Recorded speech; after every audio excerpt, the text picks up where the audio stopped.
Dr. Park Jin was checking the vital signs of a wounded soldier when the first explosion rocked the UNSC Mercy. Through the viewport of the medical bay, he watched in horror as hegemony warships appeared from lightspeed, targeting not the Earth, Defense Fleet, but the orbital medical stations that hung in the void like beacons of hope. "They can't be serious," he whispered, steadying himself against a medical console as another blast shook the massive hospital ship. The ship's AI spoke, calmly over the intercom. "All medical personnel evacuate patients to emergency pods. Hostile forces have targeted medical facilities." Jin grabbed his medical kit and began helping a nurse move a sedated patient onto a hovering stretcher. Why would they target medical stations? It goes against every war convention in Galactic history. The lights flickered as the ship's shield strained against sustained bombardment. Outside, smaller medical stations were already breaking apart, their white hulls cracking like eggshells as escape pods shot away in all directions. Captain Yoon, the ship's commander, appeared on all screens. Her face was streaked with blood from a head wound.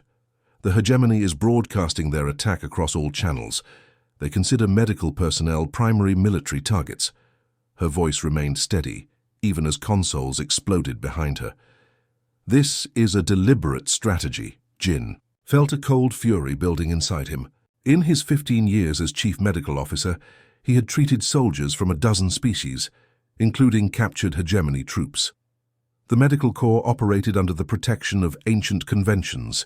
Healers were sacred, untouchable, until now.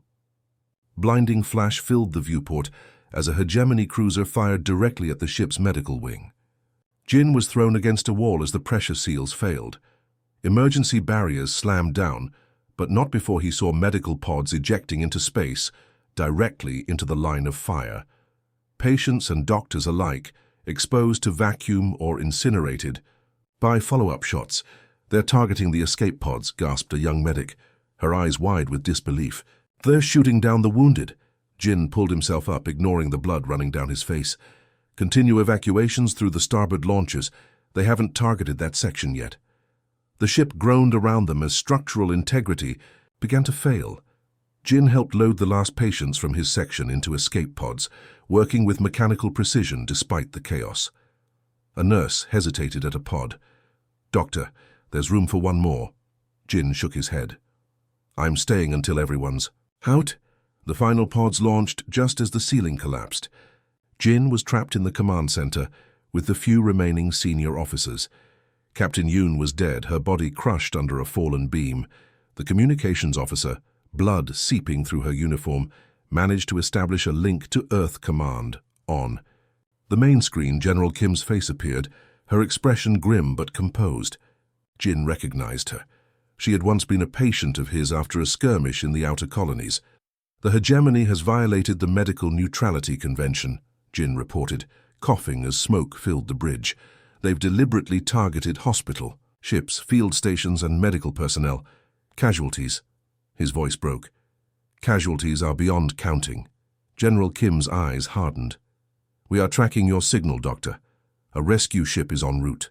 She turned to speak to someone off-screen, her voice dropping to a near whisper that Jin barely caught. "Prepare for Reaper Protocol activation." Reaper Protocol? Jin had never heard the term. General Kim looked back at him, her eyes now containing something Jin had never seen before, a cold, terrible purpose. "They targeted our healers, Dr. Park," she said quietly. "Now they learn why that was their final mistake." The transmission cut as another explosion tore through the ship.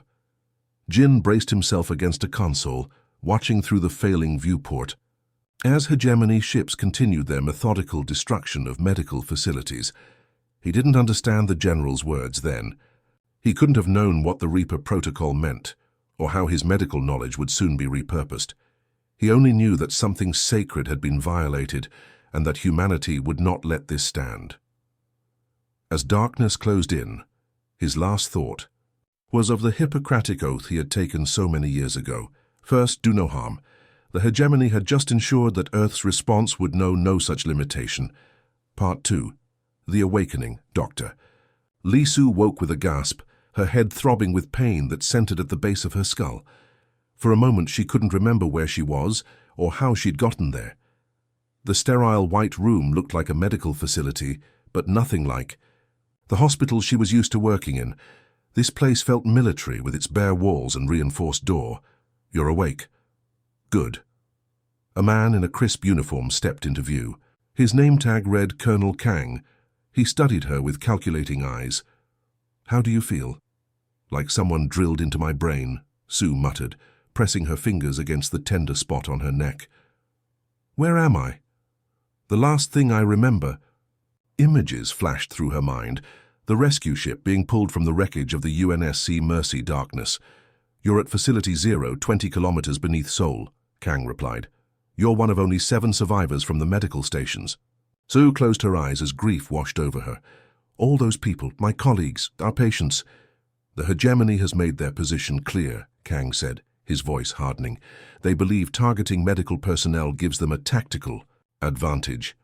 "It's barbaric," Sue whispered, "against every convention of warfare. Which is why we've activated the Reaper protocol." There it was again, that phrase she'd never heard before. Sue sat up, ignoring the wave of dizziness that swept over her. "What exactly is that?" Kang handed her a tablet. "Something you agreed to when you joined Earth's Medical Corps. Page 47 of your contract, subsection 12. Sue scrolled through the document with growing disbelief. The words seemed to leap off the screen. "In the event of deliberate targeting of medical personnel or facilities, enlisted medical professionals may be activated under Emergency Protocol R." "I don't remember signing this," she said, though the digital signature at the bottom was undeniably hers. "Nobody does," Kang replied. "It was buried in standard enlistment paperwork. We never thought we'd need to use it." Sue set down the tablet. "What did you do to me while I was unconscious?" "Activated your implant." "I don't have an implant. All medical personnel do. Placed during your first routine physical upon enlistment." Kang's expression remained neutral.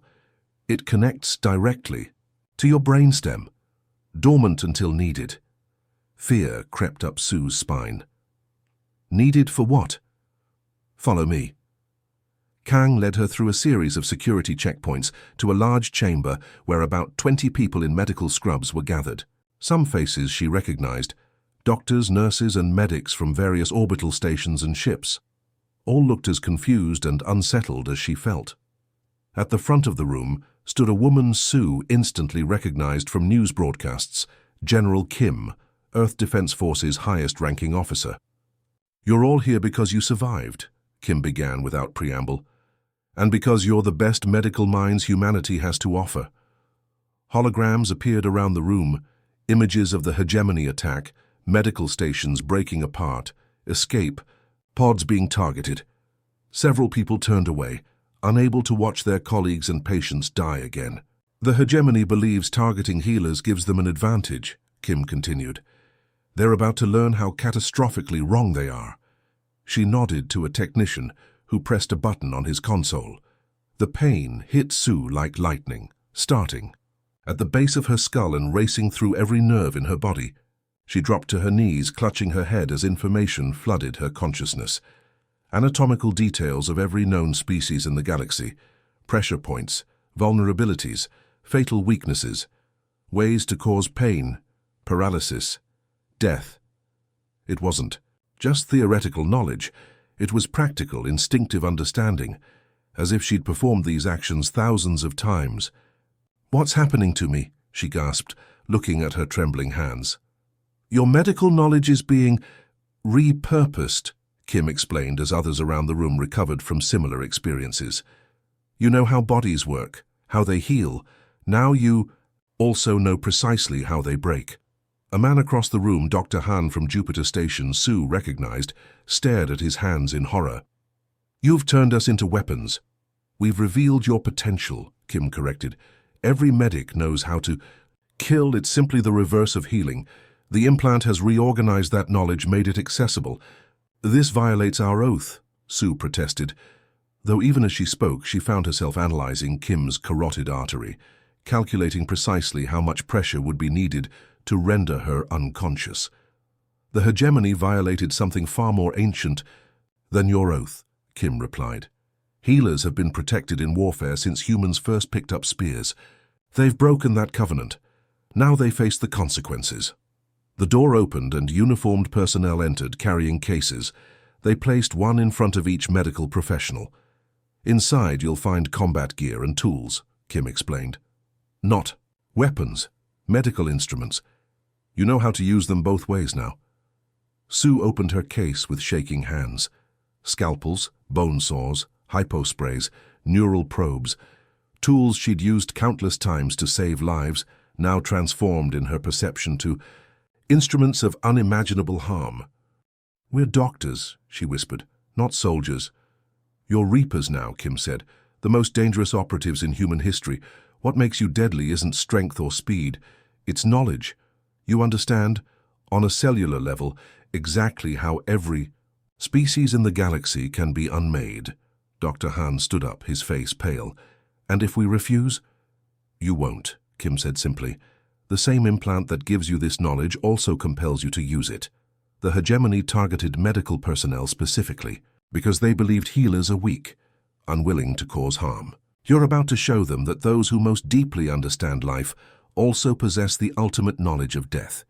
Sue felt something shift inside her mind, a coldness, a detachment that hadn't been there before. She recognized it as the part of a surgeon's mind that could cut into living flesh without hesitation. That clinical distance was expanding, consuming other parts of her consciousness. "Transport leaves in 30 minutes, Kim said. "First target is a hegemony outpost in the Proxima system. They won't be expecting us. They think they've eliminated our medical corps." As the others prepared, Sue caught her reflection in a polished surface. She looked the same, but something in her eyes had changed, a coldness, a precision that hadn't been there before. "What have we become?" she whispered. The answer came not from anyone around her, but from within, from the implant that had rewritten her purpose. "We were healers. Now we are Reapers, and the hegemony is about to learn the cost of their mistake." Part 3. The Scalpels. Sage Dr. Han wiped his hands clean as he stepped over the fallen guard. No blood. There never was. The Reapers didn't need to spill blood to be effective. They knew better ways. 3 minutes until the patrol returns, Dr. Lee Sue whispered, her eyes no longer showing conflict but focused precision. 2 weeks into their deployment, she'd adapted to their new purpose with frightening efficiency. The hegemony outpost on Proxima 2 loomed before them, a sprawling medical research facility that intelligence confirmed was developing biological weapons targeted at human physiology. The structure was heavily guarded, but guards were just bodies with vulnerabilities like any other. Their circulatory system has 3 critical junctions, Han explained to the strike team of 6 former medical professionals. "Pressure point here." He touched a spot just below his jawline. "Here," he indicated a point under the arm. "And here," he pointed to an area behind the knee. "Apply pressure in the correct sequence. They lose consciousness in seconds without raising an alarm." The team nodded.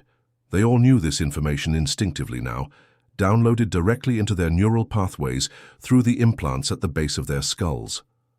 Han felt a cold satisfaction as they moved through the facility. With clinical precision. 2 weeks ago, he had been saving lives on Jupiter Station. Now he was taking them with the same methodical care. "Central lab is 2 levels down," Sue reported, scanning the facility layout on her wrist device. "Main research team should be on shift now." They encountered a squad of 4 guards at the elevator. Nurse Cho, once known for her gentle touch with pediatric patients, moved first, her fingers finding pressure points with surgical accuracy. 2 guards dropped without a sound. Han and Dr. Kim took care of the others. Movements economical, precise. No wasted motion, no hesitation. "Remember," Han said as they descended in the elevator, "we need the lead researcher alive for questioning." What the aliens didn't understand was that human medics knew more about ending life than their dedicated warriors ever could. Warriors were trained to kill quickly. Doctors understood how to keep someone alive through tremendous trauma, which meant they also knew exactly how much pain a body could endure without shutting down. The central lab was a sterile white space filled with equipment and specimens.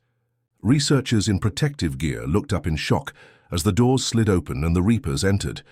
"Don't move," Sue commanded, her voice calm. One researcher reached for an alarm.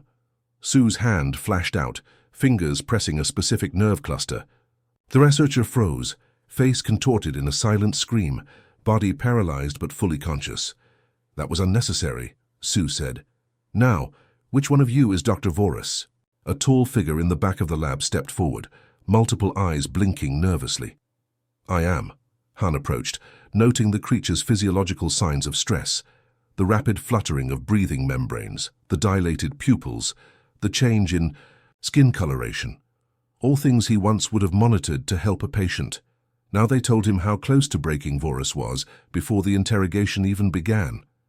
"You've been developing a pathogen that targets human neural pathways," Han said. It wasn't a question. Voris's membranes fluttered faster. "Research-only defensive measure." "Lie," Han said flatly. "Your respiratory patterns change when you're being dishonest. An interesting quirk of your species." He picked up a medical instrument from a nearby tray, something equivalent to a human scalpel. "Do you know what this is?" "Of course. Standard tissue separator. Did you know there are 14 nerve clusters in your central body cavity that can be stimulated with this to cause excruciating pain without any permanent damage? Your species has a remarkable nervous system." Voris backed away. "You're human. Medical Corps. You operate under codes of ethics, the Geneva Conventions, the Rigel Accords." Han smiled thinly. "Those protections were voided when the hegemony targeted our medical stations. We're something new now," Sue added, stepping closer. "We don't need weapons, we have knowledge." Within 30 minutes they had everything: research data, deployment plans, and the antidote to the pathogen. Sue transmitted the information to Earth Command, while Han's team rigged the facility's own medical equipment to distribute a compound into the air circulation. "What is that?" Voris asked, mandibles trembling. "A modified anesthetic," Han explained. "It will render everyone in the facility unconscious for approximately 6 hours. By then, we'll be gone, and your research data with us." "The hegemony will hunt you," Voris warned. Han shook his head. "They won't know who to look for. There will be no evidence of how we gained entry or who was responsible." He leaned closer. "But everyone will know it was the Reapers. We'll leave our mark." The mark was simple: a modified medical cross, inverted and stained with the dark blue of hegemony blood. It would be left at every site they visited, a calling card that soon spread fear throughout enemy territory. As they prepared to depart, Sue studied the unconscious researchers. "Once I would have found this horrifying," she said quietly. "And now?" Han asked. "Now I understand necessity." She touched the implant at the base of her skull. "I wonder sometimes how much of this is me, and how much is the programming." Han had wondered the same thing. The implants didn't just provide knowledge, they altered their emotional responses, dampened empathy, enhanced detachment. Perfect for battlefield surgery, perfect for what they had become. "Does it matter?" he asked. "We're effective." Reports from across the front lines confirmed this. Hegemony forces had begun to fear medical facilities and symbols, refusing treatment even for serious injuries. The psychological impact was spreading. Enemy troops would break formation at the sight of the Red Cross, now believing it marked the most dangerous human operatives.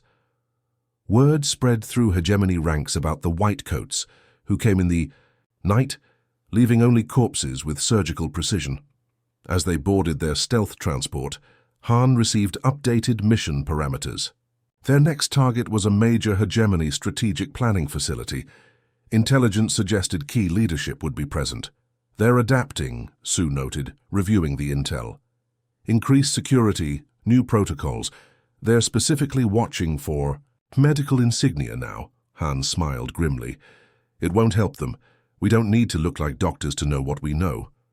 As the transport lifted off, leaving the facility behind, Han felt the now familiar cold satisfaction of a successful operation. The hegemony had believed that targeting medical personnel would give them an advantage, eliminating the humans' ability to treat their wounded. Instead, they had unleashed something far worse. They had taken healers, people who had spent years learning exactly how bodies worked, how organs functioned, how systems interconnected, and turned them into perfect weapons. The greatest irony, Han thought, watching the facility shrink in. The distance was that they were still fulfilling their function. Medicine had always been about understanding the body's pain to alleviate it. The Reapers simply didn't alleviate it anymore. Part 4. Mercy's judgment. Dr. Park Jin stood in the shadows of the ventilation duct, watching as the Hegemony High Command filed into the conference chamber. 3 months after the attack on Earth's medical stations, and 6 weeks since the Reapers had been deployed, the enemy leadership had finally gathered in one place. They believed their flagship, deep in Hegemony space, was unreachable, protected by defense grids, patrol ships, and the most sophisticated security systems in the galaxy. They were wrong. Jin's team of 8 former medical professionals had infiltrated the vessel 12 hours earlier. They hadn't needed weapons or explosives, just their knowledge and the small kits of surgical tools they all carried. 17 targets in the room, Dr. Lee Su whispered through their secure comm channel.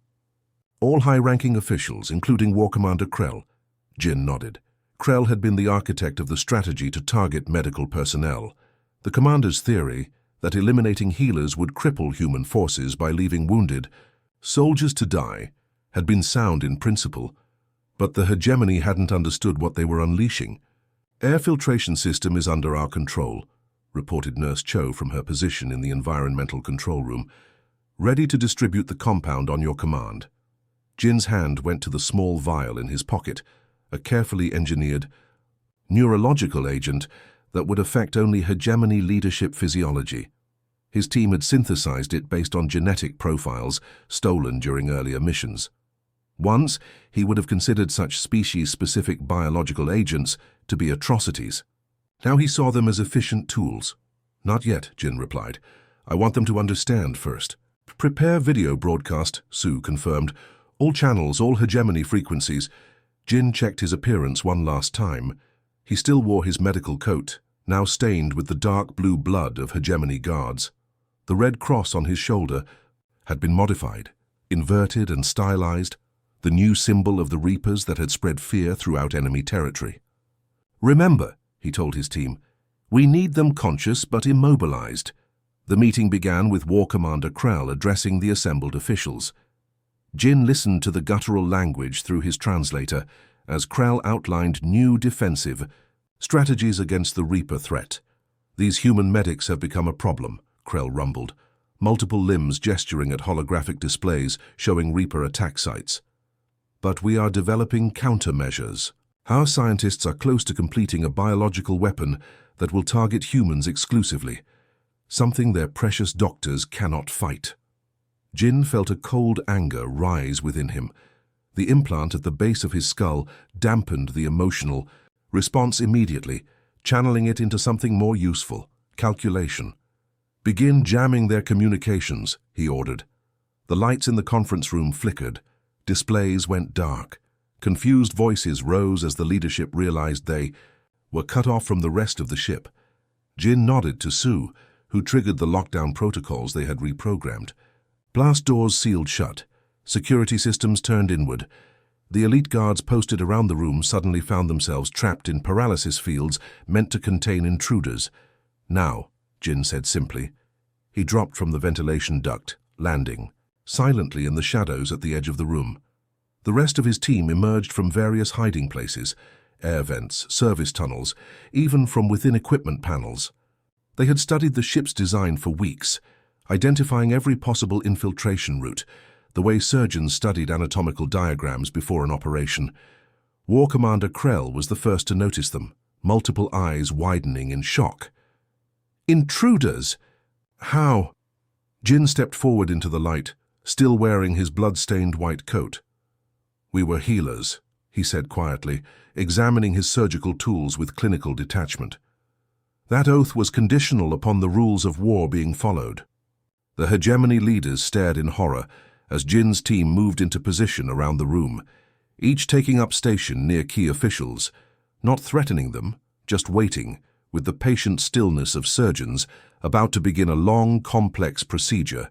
Your ships targeted our medical stations, Jin continued. So your forces fired on our hospital ships, on our field clinics, on unarmed personnel whose only purpose was to save lives. His voice remained calm, almost conversational. "You believed healers were weak, that we would be easy targets." Jin activated the ship-wide communication system. What he was about to say would be broadcast to every vessel in the hegemony fleet. "That was your mistake," he said. "You see, those who know how to heal also know with perfect precision how to harm." He nodded to Cho, who released the compound into the room's air supply. The effect was immediate. The hegemony leadership found themselves paralyzed but fully conscious, their nervous systems locked in a state of helpless awareness. "This compound targets specific neural pathways," Jin explained as he moved among them. "You can't move, but you can feel everything. You can't speak, but you can hear everything. Your minds are completely alert." He stopped before Krell, whose eyes followed him in mute terror. "I could kill you all," Jin said softly. "It would be simple, quick, merciful." He selected a neural probe from his kit, "or I could demonstrate exactly what a medical professional can do when they apply their knowledge in reverse." For the next 20 minutes, Jin explained in precise clinical detail the vulnerabilities of hegemony physiology. He described nerve clusters, pressure points, and biological weaknesses that the Reapers had exploited in their operations. Not as threats, but as a lecture, a medical presentation broadcast to the entire hegemony fleet. "Your soldiers are already afraid," Jin told them. "They fear our symbols. They fear treatment in your own medical facilities, wondering if human agents have infiltrated your medical corps. Some are dying of treatable injuries because they refuse care." He leaned close to Krell. "And now your leadership will understand that nowhere is safe from us. We can reach you anywhere. We know your ships, your bases, your bodies better than you do." Jin stepped back and addressed the broadcast directly. "The human fleet will arrive at these coordinates in 6 hours. You have until then to transmit surrender protocols on all frequencies. If you do not, the paralysis affecting your leadership will become permanent. They will live long lives, fully conscious but unable to move or communicate." He placed the modified medical cross symbol on the conference table. "This is mercy," he said. "Not the mercy of healers, but the mercy of Reapers. We could do much worse." As Jin's team prepared to exit through their extraction route, Sue approached him. "Will they surrender?" she asked. Jin studied the paralyzed forms of the hegemony leadership. "They will. Fear is spreading through their forces faster than any pathogen. Their troops are breaking at the sight of medical insignia. Their wounded are dying untreated. And now their leaders have experienced, firsthand, what we can do." He took one last look at the conference room before they departed. "We were sworn to do no harm," he said softly. "How quickly that changed when they gave us no choice." The Reapers slipped away as silently as they had come, leaving behind only their symbol and the paralyzed leadership. 6 hours later, as the human fleet arrived at the coordinates, the surrender transmissions began broadcasting on all frequencies. The war was ending, not through superior firepower or military strategy, but through the precise application of medical knowledge turned to a purpose its practitioners had never imagined. Jin touched the implant at the base of his skull, wondering if, when this was over, they could ever go back to who they had been before. Part 5. The Hippocratic Oath renewed the eye. Peace Conference Chamber fell silent as Dr. Song Min entered. All eyes, human and alien alike, focused on the medical insignia prominently displayed on her uniform. The red cross that had once symbolized healing and sanctuary now inspired terror throughout the galaxy. Scientists from 7 species shifted uncomfortably in their seats. The hegemony delegation in particular seemed unable to look directly at her, their multiple eyes darting away whenever she turned in their direction. Song understood their fear. Over the past 6 months, the Reapers had become legendary. Medical professionals turned living weapons, infiltrating the most secure hegemony facilities without conventional armaments, leaving only bodies arranged with surgical precision and their inverted cross symbol painted in hegemony blood. The war had ended just 3 weeks ago, with an unconditional surrender after several more. Precision strikes demonstrated that nowhere, not even the hegemony homeworld, was safe from the Reaper's reach. Admiral Quan nodded to Song as she took her place at the human delegation's table. They had discussed her role extensively. As Chief Medical Officer for Earth's reconstituted Medical Corps and one of the original Reapers, her presence would make a statement more powerful than any treaty language. "We now call this conference to order," announced the Galactic Council mediator, a tall, willowy being from a neutral species. "Today we establish the framework for lasting peace between humanity and the hegemony, as well as new protocols to prevent such conflicts in the future." Song listened as delegates from both sides presented initial positions. The hegemony representatives spoke cautiously, their translator devices softening but not hiding the fear in their voices. When her turn came, Song rose slowly, noting how several delegates flinched at her movement. "The Reaper protocol has been deactivated," she announced, her voice carrying clearly through the chamber. Her hand moved to the base of her skull, where the neural implant lay dormant once more. "But it can be reinstated should the need arise." Ripple of tension moved through the alien representatives.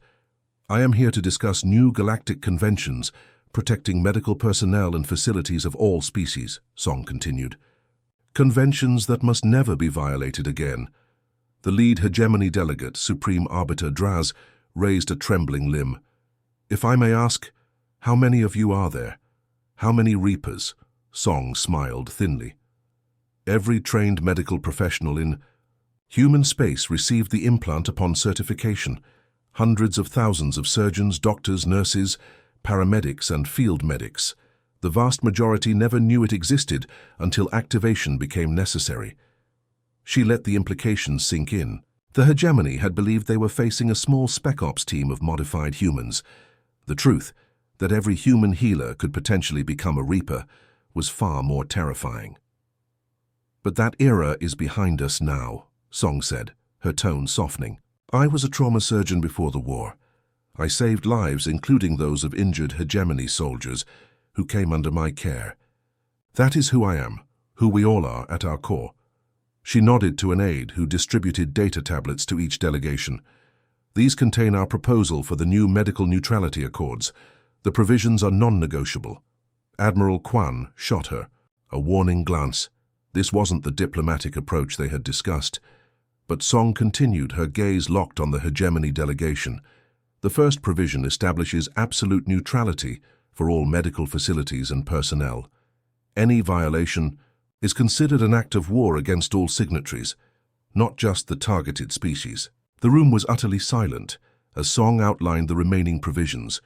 Universal access to medical care for all wounded, regardless of species or allegiance, mandatory identification systems for medical ships and stations, and severe penalties for any military force that targeted healers.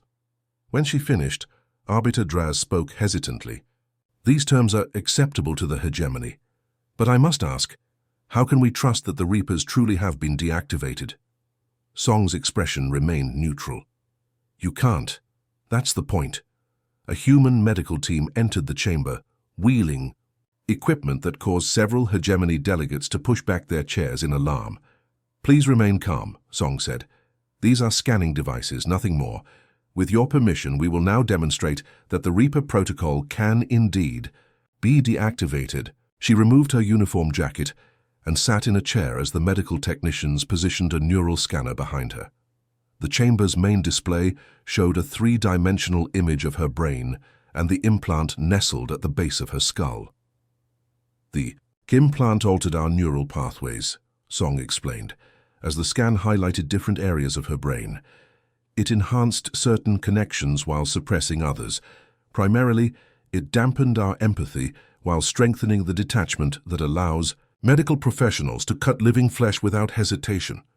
The display shifted to show brain activity patterns, comparing current readings with recorded data from active Reapers. "As you can see, my implant is dormant. The emotional suppression has been lifted.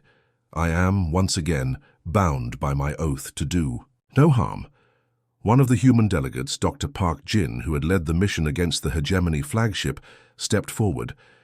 "I was in the medical bay of the UNSC Mercy when the hegemony attacked," he said quietly. "I watched my colleagues and patients die. I became something I never thought possible. He looked directly at the hegemony delegation. "I don't want anyone else to make that transformation. Not human, not hegemony, not any sentient being." Arbiter Draz studied them both with compound eyes that showed complex emotions. "You could have exterminated us. The Reapers could have introduced pathogens that would have wiped out our entire species. Why didn't you?" Song and Park exchanged glances. "Because even at our darkest," Song answered, "we remembered who we were. The implants could change our actions, but not the core of our being. We are healers. We always will be." The formal signing of the Medical Neutrality Accords took place 3 days later. As historical records would note, it was the beginning of a transformation in interstellar relations. The medical cross, once a target for the hegemony, became the most respected and yes, still somewhat feared symbol among the stars. 6 months after the accords were signed, Song stood in the observation deck of the newly rebuilt UNSC Mercy, watching as patients of a dozen species received treatment in the wards below. Among them were hegemony civilians and soldiers, side by side with humans and other races. Park joined her at the viewport. "The neural specialists say the last traces of the implant's influence should fade within a year," he said, "though the knowledge remains." Song nodded, "as does the memory of what we became." "Do you think it was worth it?" Park asked. "The cost. To our souls." Song watched as a human doctor gently treated a hegemony child below. "I don't know. But I do know this. The galaxy understands now that those who heal are not weak. That knowledge alone may prevent such a conflict from happening again." She touched the medical insignia on her uniform, restored to its original orientation, the true symbol of healing, rather than the inverted version that had become the mark of the Reapers. "First, do no harm," she said softly, "but be capable of anything necessary to protect that principle." Across the galaxy, former Reapers returned to their original calling. They treated the sick. They mended the broken. They saved lives regardless of species. Their hands, once used with such precision to cause pain and death, now moved with equal skill to alleviate suffering. But every medical facility, every hospital ship, every field clinic now displayed alongside the traditional medical cross a small addendum, a simple phrase in the common galactic language. "Protected by the Accords. Violation will not be tolerated." It was rarely stated explicitly, but understood by all. Behind that warning stood the knowledge that within every human healer resided the potential of a Reaper, a potential that, should the Accords ever be violated again, could be awakened with a single command. The most effective deterrent, after all, was not the weapon you could see, but the one hidden in plain sight, wearing a healer's hands and carrying a doctor's knowledge. The Hippocratic Oath had been renewed, but with an unspoken amendment that echoed in the memories of those who had lived through the war. First, do no harm, unless given no choice.